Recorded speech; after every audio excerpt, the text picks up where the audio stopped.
Today, it's another theist who has no idea what words mean, but is going to tell us that everything we think is wrong because we don't bow down to his imaginary friend. Yeah, what else is new? But Tim Stratton fails up one side and down the other as he tries to tell atheists that we can't be free thinkers without believing in his God. Sure, Tim. Tell us another one. Atheists like to label themselves as free thinkers because they claim to have no restraints to follow the facts wherever they lead. And to a certain degree, that's true. But keep in mind what he just said. Follow the facts. Not the beliefs, not the wishes and dreams, not your blind faith. The facts. And facts are demonstrable by their very nature.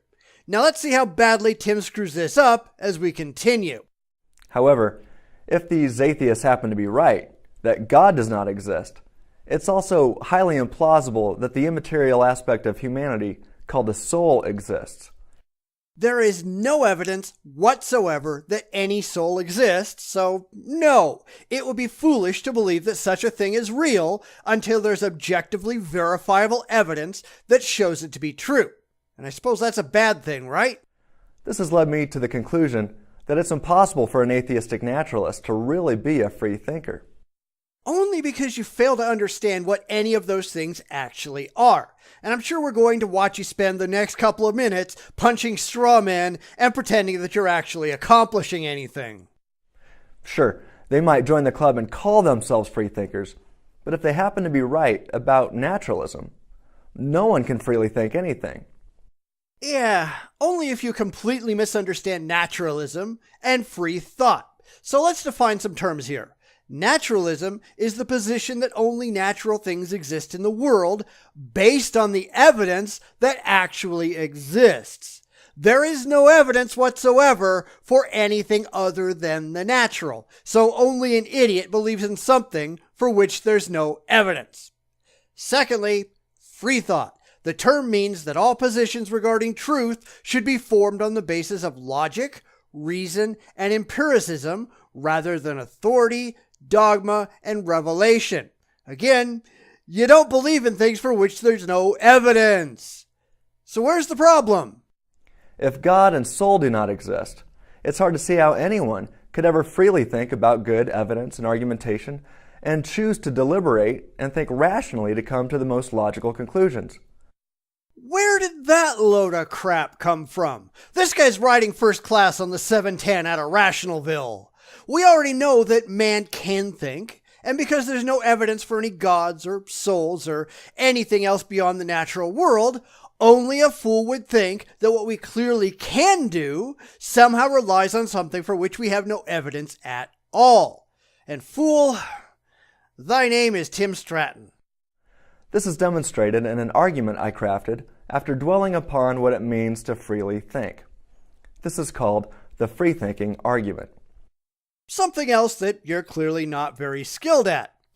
All right, what's your argument? This ought to be painful. Premise 1. If naturalism is true, the immaterial human soul does not exist. Which I would accept. Anything for which we have no objectively verifiable evidence should not be accepted as real. Of course, that doesn't mean it can't exist if some evidence comes to light down the road, but this is all based on a bad understanding of naturalism, and that's no surprise. But I'll let it go for the moment and see where he goes next. 2. If the soul does not exist, libertarian free will does not exist. Total nonsense. Clearly, libertarian free will does exist, and there's still no evidence for the soul. So this premise is flat out wrong, and the whole argument implodes under the weight of its own stupidity. 3. If libertarian free will does not exist, then rationality and knowledge do not exist. Again, already falsified argument. Give up and try again. 4. Rationality and knowledge exist. And there's no evidence for a soul. Plus, you haven't demonstrated that without a soul, whatever that is, rationality and knowledge couldn't exist. It's just a bald assertion that doesn't bear up under any rational scrutiny. 5. Therefore, libertarian free will exists. And that still doesn't prove the existence of a soul or anything else outside of nature. How many times do I have to say this? 6. Therefore, the soul exists. False conclusion based on false premises. Epic fail. 7. Therefore, naturalism is false. Therefore, the religious are incompetent idiots. And 8. The best explanation for the existence of the soul is God. He's just piling it on, isn't he? It's all just bald assertion based on nothing but wishful thinking. So let's just change his words around here. Man cannot be rational without the existence of magical mashed potatoes, and the best explanation for magical mashed potatoes is the Loch Ness Monster. I mean, why not? It makes every bit as much sense as what he said. This is what happens when people are buried so deep in their delusions that they can't even see the outside world anymore. Basically, premise 1 is synonymous with, if naturalism is true, nature is all that exists. That's pretty straightforward. Nature is all we have any evidence for. Come up with evidence for something outside of nature, and then we'll change our minds. Premise 2 is tantamount to, if all that exists is nature, then all that exists is causally determined by the laws of nature and things outside of human control. Again, true. Of course, that doesn't mean that we necessarily understand how nature works with perfect accuracy, but we do follow the evidence, and only the evidence, to the conclusion it leads to, regardless of what that conclusion is. Premise 3 is equivalent with, if all things are causally determined, then that includes all thoughts and beliefs. Not necessarily. I mean, this is a common claim, but one that I'm not convinced of because we really don't understand how the world works at the quantum level, nor how the brain works with perfect clarity. And I've already done a video on free will, and frankly, I see no problem with naturalism and free will whatsoever. Now, if our thoughts and beliefs are forced upon us, and we could not have chosen better beliefs, then we are simply left assuming that our determined beliefs are good, let alone true. Therefore, we can never rationally affirm that our beliefs really are the inference to the best explanation. We can only assume it. Yes, and if you think about it, Christianity says exactly the same thing. God is supposedly all-knowing, meaning he knows everything you will do from the moment you're born to the moment you die with 100% perfect accuracy. Therefore, under the Christian model, humans cannot possibly have free will. But I bet he won't bring that up, will he? Here's the big problem for the naturalistic atheist. It logically follows that if naturalism is true, then atheists, or anyone for that matter, cannot possess knowledge. Only by making your unwarranted assumptions about the whole thing and ignoring the ramifications of your own beliefs. Everything you've been saying has been absurd, and you keep digging the hole deeper and deeper. But, crazy person. Knowledge is defined as justified true belief.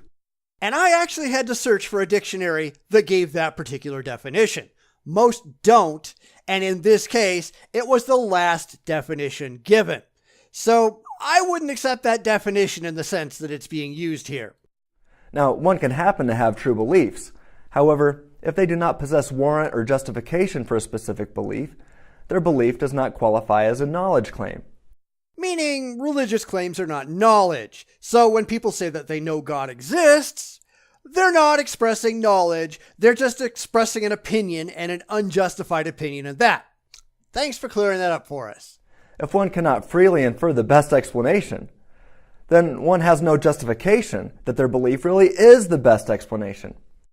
All explanations are transitory. They reflect the best observations that we have today, and they can be changed by additional observations made tomorrow. And the best explanation we have today is naturalism, based on every shred of evidence that we have. And the belief in a soul or the supernatural or anything beyond nature, that gets rejected because it isn't supported by any evidence. If that changes tomorrow, I'll reconsider my position. But until it does, only a complete idiot believes things that cannot be shown to be true via objective evidence. Without justification, Knowledge goes down the drain. All we are left with is question-begging assumptions, a logical fallacy. You mean like, I don't know, God? Because you've already trotted that one out when you asserted, without a shred of evidence, that the soul or God exists. You haven't shown that either of them are real. You've just demanded that they must be, and therefore they're the only explanation for things you don't like and clearly don't understand. Obviously, humans possess rationality and knowledge. To argue this would affirm it, as one would have to offer knowledge to the contrary.